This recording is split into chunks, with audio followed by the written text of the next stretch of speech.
అనేక వేల లక్షల సంఘాలు పోగొట్టుకున్నటువంటి ఆశీర్వాదం దేవుడు మనకి ఇచ్చాడు. అదేమిటి?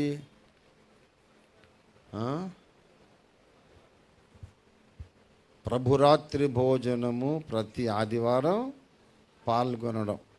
ఈ మహాభాగ్యాన్ని ఎన్నో సంఘాలు పోగొట్టుకున్నాయి. దేవుడు మనకి ఇచ్చాడని ప్రభువును మనం అందరం స్తుతించాలని మనల్ని నడిపిస్తుంటారు క్రిస్టఫర్ గారు. సంతోషం, మంచిదే. ఇది ఎవరు ఏర్పరిచిన క్రమము? అపోస్తలులు ఏర్పరిచిన క్రమం. ఎందుకు మనం ప్రతి ఆదివారం పాల్గొంటాము? వారు రొట్టె విరుచుట యందు ఎడతెగక ఉండిరి. ఎందుకు నెలకొక్కసారి చేయం? చెప్పండి. నెలకొక్కసారి ఎందుకు చేయమంటే ఆదివారమున రొట్టె విరుచుటకు కూడుకున్నారు. నెలకు, 2 నెలలకు, సంవత్సరానికి కాదు. ఎడతెగకుండా మనం ప్రతి ఆదివారము ప్రభు బలలో పాల్గొనాలి. అట్లాగైతే మరి ప్రతిరోజు రొట్టె విరిస్తే మంచిది కదా. ప్రతిదినము వారి ఇంటింట కూడుకొనొచ్చు, రొట్టె విరుచుచు అని ఉంది కదా అంటాడు ఒకడు, బైబిల్ సరిగా చదవకుండానే. అరే, ప్రతిదినము దేవాలయములో కూడుకున్నారు, ప్లేస్ చెప్పాడు. ప్రతిదినము దేవాలయంలో కూడుకున్న ఫ్రీక్వెన్సీ చెప్పాడు. ఎంత తరచుగా కూడుకున్నారు అంటే దేవాలయంలో ప్రతిరోజు కూడుకున్నారు. కానీ రొట్టె విరిచిన ప్లేస్ ఎక్కడా అంటే ఇంటింట. అది ప్రతిదినం అని అక్కడ చెప్పలేదు. ఎప్పుడు విరవాలో అప్పుడే విరిచారు, నాట్ ఎవ్రీడే. ఆదివారమే విరిచారు, ఒక ప్రత్యేక స్థలమేమీ లేదు. వాళ్ళ కుటుంబ జీవితాలు, సంసారాలు అన్నీ చేసే ఇళ్లలోనే రొట్టె కూడా విరిచారు. మనకు స్పెషల్ ప్లేసెస్ ఆఫ్ వర్షిప్ లేవు, గుడులు లేవు, మందిరాలు లేవు. Any place is good enough for worship. ఇది కొత్త నిబంధన ఆర్డర్. సర్వోన్నతుడు హస్తకృతాలయముల్లో నివసింపడు. మరి ప్రతి చోట కూడుకోవచ్చు, ఆరాధన చేయవచ్చు, రొట్టె విరవచ్చు. మరి ఆదివారం ఎందుకంటే ఆదివారమే పౌలు భక్తుడు రొట్టె విరిచాడు. 7 రోజులు అక్కడే ఉన్నాడు. అపొస్తలుల కార్యాలు 20వ అధ్యాయము 7వ వచనం ప్రకారం. అంతకుముందు పై వచనం చదవమ్మా. పులియని రొట్టెల దినములైన పిమ్మట మేము ఓడ ఎక్కి ఫిలిప్పీని విడిచి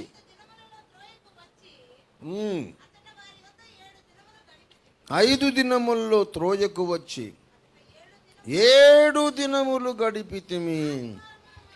ఆదివారం వచ్చింది. 7 రోజులు అయ్యాక ఏమొచ్చింది?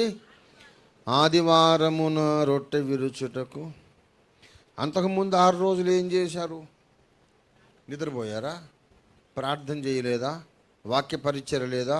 సువార్త లేదా? అన్నీ ఉన్నాయి. అన్ని రోజులు కూడా ప్రార్థన చేశారు, వాక్యం ధ్యానించారు. చెయ్యంది ఒక్కటే, రొట్టె విరవలేదు. సండే కొరకు వెయిట్ చేశారు.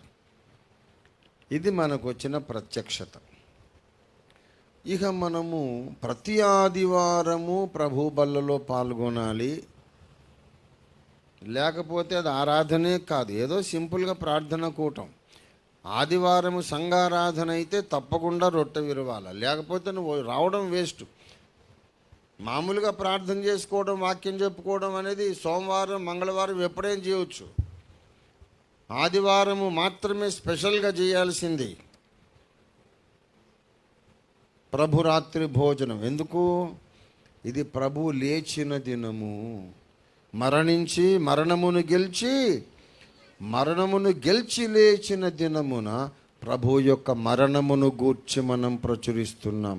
అంటే గుడ్ ఫ్రైడే, ఈస్టర్ ఒకటే రోజు జరుగుతుంది ప్రభురాత్రి భోజనమును బట్టి.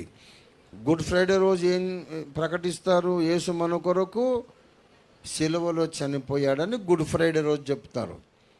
ఈస్టర్ రోజు ఏం చెబుతారు? ఆయన సమాధిలో ఉండలేదండి, తిరిగి లేచాడని చెప్తారు.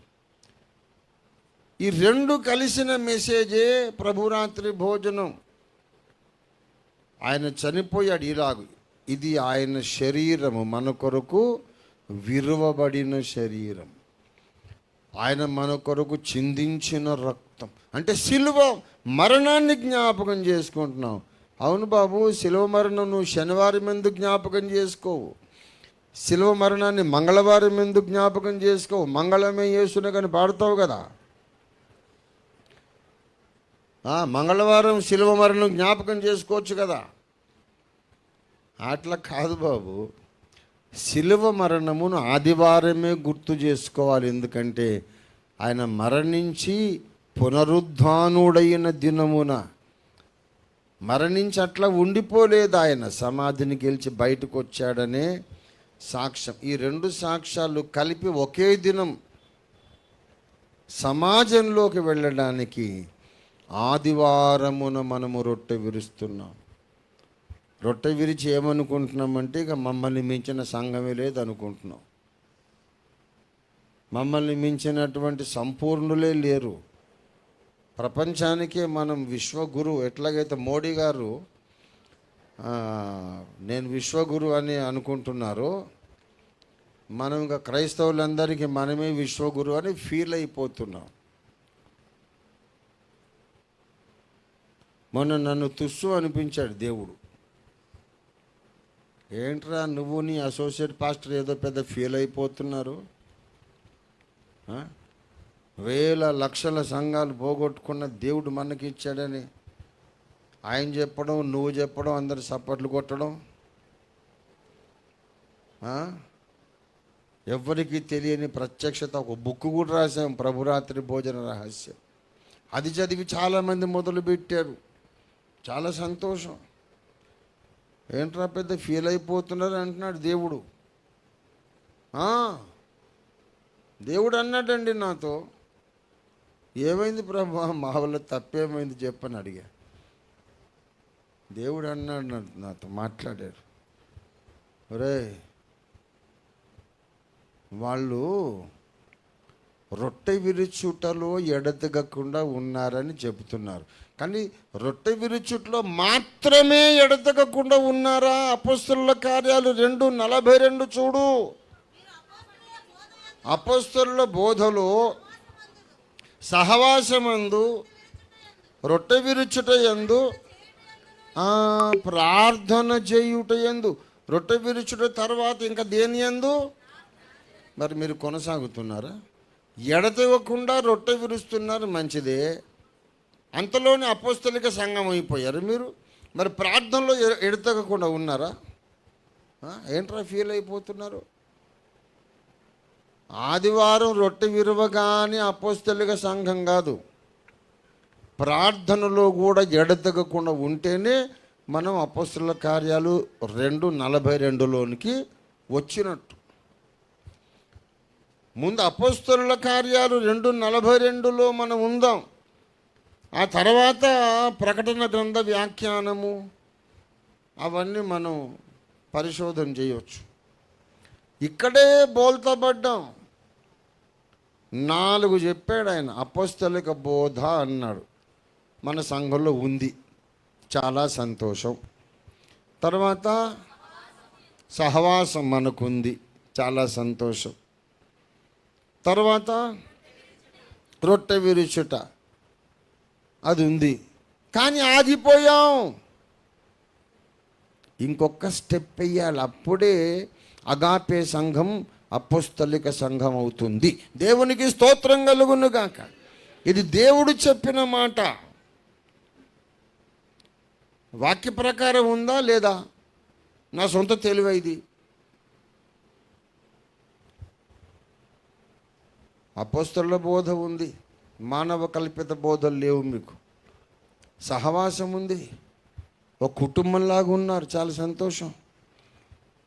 సంస్థలాగా కాదు, ఎవరికే కష్టం వచ్చినా అందరూ కలిసి స్పందిస్తున్నారు as a family. Very good. ప్రతి ఆదివారం ఎడతెగకుండా వాక్యానుసారంగా ప్రభు యొక్క రొట్టె విరుస్తున్నారు. చాలా సంతోషం. ఇంకొక స్టెప్ ఎందుకురా వేయట్లేదు మీరు? ఎడతెగకుండా ప్రార్థన చేయాలి. ఆ ప్రార్థనలు నేను చెప్పాను 3 ప్రాముఖ్యమైన ప్రార్థనలు. ఏకాంత ప్రార్థన, వ్యక్తిగత ప్రార్థన, కుటుంబ ప్రార్థన, సంఘ ప్రార్థన. ఏది ఎడతెగకుండా ఎక్కడుంది కుటుంబ ప్రార్థన? ఎడతెగకుండా ఎక్కడుంది ఏకాంత ప్రార్థన? ఎడతెగకుండా ఎక్కడుంది సంఘ ప్రార్థన? ఇది దేవుని ప్రశ్న. ఏది మన జవాబు? అందుకే నేను పద్ధతి మార్చా. ప్రార్థన కొరకంటే రాలేకపోతున్నారు కాబట్టి వచ్చినప్పుడే ప్రార్థన చేయిస్తానని తీర్మానించుకున్నా. ఇది సంఘ కాపరిగా నేను నడిపించే విధానం కాదు, ప్రధాన కాపరిగా యేసు యొక్క నడిపింపు. నేను సంఘ కాపరిని, ఆయన సహాయ కాపరి. మమ్మల్ని ఇద్దరు పక్కన పెట్టేస్తే అసలు కాపరి ఎవరు? ప్రధాన కాపరి యేసు. సంఘము రంజిత్ తోఫీర్ గారిది కాదు, సంఘం క్రిస్టఫర్ గారిది కాదు. మేము ఒట్టి తోలుబొమ్మలు ఇక్కడ. అసలు కాపరి యేసయ్య. దేవునికి స్తోత్రం కలుగును గాక. లెక్క ఒప్పజెప్పవలసిన వారి వలె మేము మందను కాపాడుతున్నాం. కాబట్టి మనం ఇప్పుడు ప్రార్థన చేద్దాం. దేనికోసం ప్రార్థన? మనుషులకు అసాధ్యమైన అద్భుతం దేవుడు మాత్రమే చేయగలిగిన అద్భుతం ఇప్పుడు దేవుడు చేయాలని మనం ప్రార్థన చేద్దాం. ఎందుకు?